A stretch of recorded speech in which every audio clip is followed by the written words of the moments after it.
Hi guys, Josh പതിവ് പോലെ ഒരു എഗ് മയോ സാൻഡ്വിച്ച് ഉണ്ടാക്കാനുള്ള പുറപ്പാടിലാണ്. അതിന് വേണ്ടിയിട്ട് ഒരു 3 മുട്ട നന്നായിട്ട് പുഴുങ്ങി അതിൻ്റെ തൊണ്ടെല്ലാം കളഞ്ഞ് റെഡിയാക്കി എടുത്തു. അതിനകത്തോട്ട് കുറച്ച് മയനൈസാണ് ആഡ് ചെയ്ത് കൊടുക്കുന്നത്. മയനൈസും കൂടി ആഡ് ചെയ്തതിന് ശേഷം ഈ മുട്ട നന്നായിട്ട് ഇതുപോലെ ഒരു ഫോർക്ക് വെച്ച് ഉടച്ചെടുക്കുക.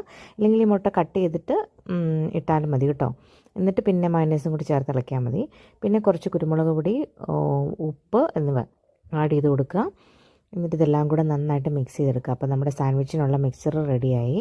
അപ്പം മയനൈസ്, മുട്ട, കുരുമുളക്, ഉപ്പ്, അത്ര സംഭവങ്ങളേ ഉള്ളൂ. പിന്നെ ഒരു ബ്രെഡ് പീസ് എടുത്ത് അതിനകത്തോട്ട് ബട്ടർ സ്പ്രെഡ് ചെയ്തതിന് ശേഷം അതിൻ്റെ മേലിലോട്ട് നമ്മൾ റെഡിയാക്കി വെച്ചിരിക്കുന്ന മിക്സ്ചർ വെച്ച് കൊടുക്കുക. അപ്പോൾ നമ്മുടെ സാൻഡ്വിച്ച് റെഡിയായി.